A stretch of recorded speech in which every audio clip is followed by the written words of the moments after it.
Aujourd'hui, on va parler d'un sujet épineux, la gestion des émotions. Je sais que c'est un sujet qui vous intéresse énormément. Pourquoi? Eh bien parce que les émotions, elles font partie de notre quotidien. Et oui, qu'est-ce qui déclenche les émotions? Eh bien, c'est nos interactions avec les autres, que ce soit au travail, que ce soit à la maison. C'est aussi les bonnes et les mauvaises nouvelles. Bref, tout ce que nous vivons dans notre quotidien déclenche des émotions et on va voir pourquoi, mais on va voir aussi surtout comment gérer nos émotions pour ne plus les subir. Parce que quand on est ballotté d'un côté et de l'autre à cause de nos émotions, finalement, on subit notre quotidien, on subit en fonction de ce qui va nous tomber dessus et donc c'est terrible et ça peut générer beaucoup de stress, donc de la peur, du stress, de l'anxiété, mais aussi on peut partir dans des grosses colères et le regretter après parce qu'on ne voulait pas que ça dérape jusque-là. On peut aussi être très triste et se sentir démuni. Donc l'idée vraiment, c'est de comprendre ce qui se passe et comment faire pour reprendre le pouvoir et ne plus subir nos émotions. Avant ça, je voulais absolument vous rappeler que je fais un atelier en ligne gratuit ce mardi 11 juillet à 20h30 heure de Paris. Donc on sera ensemble sur Zoom et je vais vous partager lors de cet atelier 5 piliers pour développer votre confiance en vous et être beaucoup plus sereine. Donc c'est vraiment important que vous soyez là parce que je sais que quand on est en live ensemble, c'est encore plus puissant que les vidéos sur YouTube puisque vous pouvez me poser vos questions en direct. Donc pour vous inscrire, c'est très simple, il suffit de cliquer sur le lien sous cette vidéo, vous remplissez la petite fiche d'inscription et puis voilà, vous allez recevoir le lien Zoom par email et on sera ensemble ce mardi 11 juillet à 20h30.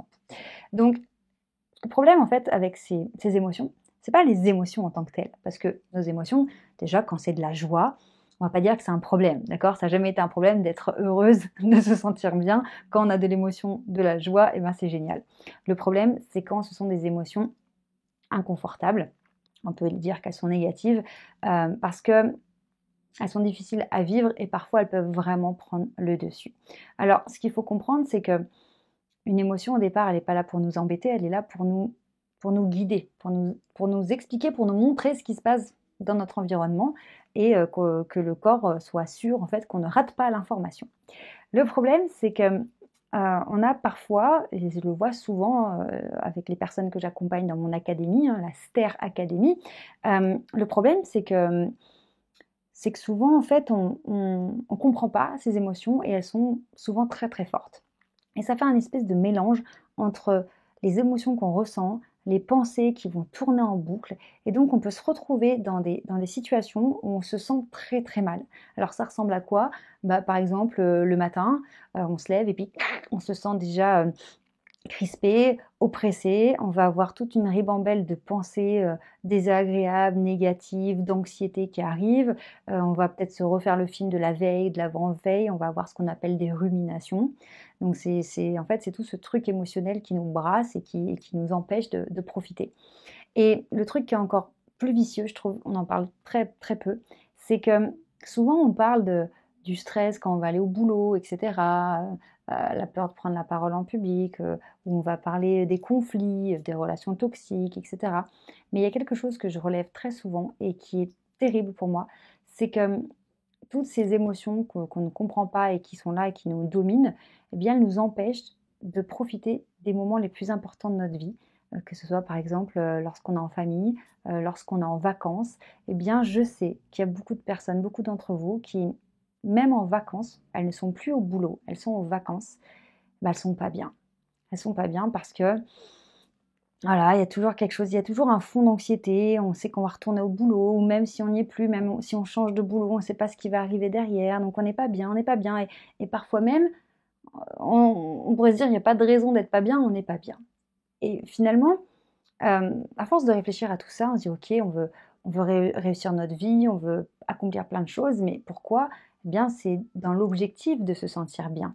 Pourquoi on veut gagner plus d'argent? Pour avoir la liberté de faire ce qu'on veut, pour se sentir bien, ressentir de la joie. Pourquoi on veut aussi plus d'argent? C'est pour ne plus avoir peur lorsqu'on doit payer les factures. Donc, on comprend que l'être humain, il est guidé par ses émotions et tous nos actes, nos actions sont guidés par ces émotions. Donc, le problème, c'est que si on ne comprend pas nos émotions, on peut partir dans tous les sens et n'avoir aucune prise en fait sur notre vie, sur notre quotidien et sur ce qu'on fait au final de notre vie. Donc l'idée, c'est de comprendre à quoi servent les émotions et comment arrêter de subir tout ça. Une émotion, comme on le disait tout à l'heure, c'est une information. Donc déjà, le premier réflexe, la première chose, c'est de ressentir ce qui se passe. Tant qu'on est dans le rejet des émotions, qu'on a honte de nos émotions, ou qu'on n'est pas d'accord avec ça, bah, l'émotion va venir, elle va monter en puissance et elle va taper de plus en plus fort. Et c'est aussi pour ça qu'on a des cas de burn-out où le corps en fait manifeste des choses, il nous dit des choses, il nous montre des choses, nous on n'écoute pas, on n'écoute pas, on n'écoute pas, et à un moment donné, au bout d'un moment, quand l'élastique il est trop tiré, eh ben, il pète. Donc l'idée, quand je parle d'autonomie dans mon académie, puisque dans la STER Académie que j'ai créée, donc STER c'est le nom de ma méthode, il y a système de transformation pour l'autonomie, le A de STER c'est autonomie. L'autonomie c'est pas seulement se motiver, être discipliné, passer à l'action. C'est aussi, et surtout, je dirais, se comprendre. Comprendre comment on fonctionne. Parce que, même je le vois avec toutes les personnes que j'accompagne, on n'a pas tous le même fonctionnement, ok? On n'a pas tous été élevés de la même façon, on n'a pas tous le même corps, on ne réagit pas tous de la même façon, on n'a pas tous le même seuil de tolérance au stress, etc. Donc, l'idée, c'est pas de se comparer ou de se demander si on a un bon fonctionnement ou pas, ou si on est mieux ou moins bien que les autres. En fait, peu importe. Ce qui est important, c'est de comprendre que chacun a un mode d'emploi, puisque chacun a son propre fonctionnement, et de se dire, bah tiens, c'est quoi, moi, mon mode d'emploi? Et donc là, je parle aussi pour les hypersensibles, HPI, HPE, tout ce que vous voulez. On n'a plus une question de se dire ah, est-ce que j'ai de la chance ou j'ai pas de chance, est-ce que je suis nulle ou pas. Non, il n'y a pas d'échelle de bien, pas bien, nul, fort ou quoi chez l'être humain. C'est comment on fonctionne. Et j'ai envie de dire que celle qui va réussir, c'est celle qui va trouver son mode d'emploi, qui va réussir à utiliser son mode d'emploi correctement et qui va donc avoir cette autonomie, cette autogestion qui redonne le pouvoir sur donc son état émotionnel, son quotidien, sur sa vie. Vraiment, ça change tout. Pourquoi on n'arrive pas à accéder à ce mode d'emploi personnellement? Parce que déjà personne nous parle des émotions, voilà, on est élevé, là ça y est, on arrive dans une période où on parle d'intelligence émotionnelle, on commence à se réconcilier avec nos émotions, mais jusqu'à il n'y a pas très longtemps, les émotions c'était un peu le côté des, voilà, quelqu'un qui a des émotions, c'est quelqu'un de faible, de fragile, c'est une chochotte, etc. Alors ça y est, on commence enfin à comprendre à quoi servent les émotions dans le corps humain, parce que le corps humain est très très intelligent, donc il ne fait pas juste un truc comme ça qui sert à rien, il y a vraiment une fonction.